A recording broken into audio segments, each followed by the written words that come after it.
Look, Joe Biden's mental decline has been painfully obvious for years, but now it has been exposed for everyone to see here and around the world. But despite his mental decline and many of the Democrat colleagues begging him to step down, he continuously refuses to do so, at least so far. We'll see how the press conference goes a little bit later today. His refusal to step down, no doubt, puts the entire country and the citizens here at risk. A perfect example came after his loss in the debate with former President Donald Trump, where he told Democrat governors that he is not going to work past 8 o'clock now anymore because, well, he's just too tired. Look, this is unacceptable. Joe Biden, you are the president of the United States. Working all hours of the day and night comes with the job. If you can't handle the job, then step down. Here with me to discuss this from AMAC, the Association of Mature American Citizens, is AMAC spokesperson Robert Charles. Robert, nice to see you. Real pleasure.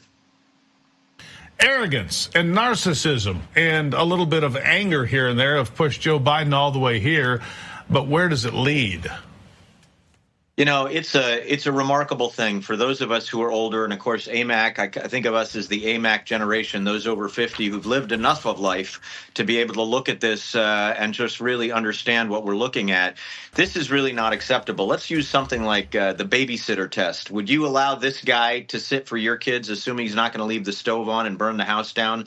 You know, would you believe that this guy's going to be responsible enough to be a serious leadership employee in your company? No. And so the bottom line is he is not qualified for this job anymore. The Democrats know it. And the most extraordinary part is that the credibility of the media and all those around this president is being thrown really into sort of bright light because they've been apologizing for him for 4 years. And they all know he's not up to the job. No, he's not up to the job. The debate on the 27th of June finally pulled back the curtain. When he only had a pen, a piece of paper, and a bottle of water, he couldn't function. And Donald Trump ran circles around him. It was painful to watch. And ever since that time, the Democrats have lost 14 news cycles in a row. 14. I mean, Donald Trump's doing a great job of staying out of the way because Joe Biden and his team are in free fall. Now, apparently there's going to be this big boy press conference coming up a little bit later today, but I don't think it's going to be any better. I have no reason to believe it's going to be any improvement on what we've seen. He's been with NATO leaders. He's tired already. It's time to move on. Does America not deserve better leadership? Of course they do. You know, speaking candidly, I used to speak often with Biden when I was an assistant secretary of state for Powell. And that guy that I talked to back then, even though I disagreed with him on a lot of things, was alert. He was aware. He couldn't stop talking. He was able to put a lot of sentences together cogently. This guy is nothing like that. He is a shadow of anything that he ever was. And so the bottom line really is here that we do deserve better. Americans are filled with great leaders. The Democrats have got to be struggling. I mean, right now there's no there there. Yeah, you know what I'm worried about is this. I saw what happened in Europe, in France, after the far left gamed that system and dropped 200 candidates out so they could hold on to some semblance of power. And those people that won, the far left radicals, still went into the streets and burned things and broke things. And I'm worried that the 75 days between the time that Donald Trump is reelected and the time that he takes office, it's about 75 days from November until January the 20th, could be the most dangerous period that we've seen in America since maybe the Civil War.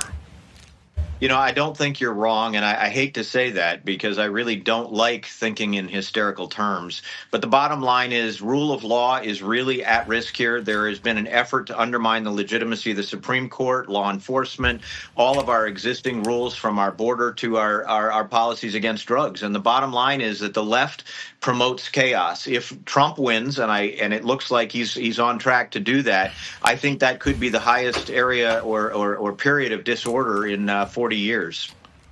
Sure. You know, the one thing about AMAC is you represent people that are 50 and older, as you mentioned. And right now in states like Wisconsin, where I've seen some numbers come out, Donald Trump's winning by 10 points or more with the people that are 50 and older. And the thing about older folks like you and I, we are the most likely to vote. The most consistent voting bloc are those over 50. And I think right now the AMAC crowd could help power Donald Trump past Joe Biden in November. What do you think? I think it's actually happening. I mean, all over the country. I'm sitting here in Maine, but, Wisconsin, Maine, it doesn't really matter where you are. At the end of the day, older Americans, as one of your other interviews indicated, know their history. They know what tyranny looks like. They know what liberty looks like. They know that it's a zero-sum game. When the government moves in and takes powers and rights away from you, then, basically you lose them for real. And I think AMAC members fight every day for the First Amendment, the Second Amendment, the Fourth, the Fifth, the Sixth. They fight for solvency and for election integrity. And at the end of the day, this is going to be an election that really is about the constitutional integrity of the republic. And I think most people who are older understand that is the odds, and those are the stakes, and we need to get out there and vote. I agree. How can people become a member of AMAC and be involved with an organization that has their same core beliefs? Absolutely. Go to amac.us and just sign up. Right now, we've got an opportunity to get an entire year's membership for $1, which means the magazine. It means the everything. I mean, it's an extraordinary deal. They've never done that before. It means you get all the economic benefits. You get all the web benefits, the cutting, breaking news. You get the trainings in order to be able to get into your local community and be really a part of the solution to the problem. So, again, amac.us. You just go in there and you will find amac.us/voice. What you will find is that it is an incredible deal. You can do the 5-year or you can do 1 year. And at the end of the day, you're going to get a return on that like nothing else that you invest in. Excellent. Robert Charles, always greatly appreciate talking to you. I'm looking forward to the people with experience making the right choice at the ballot box. Robert, thank you very much. Thank you so much, sir.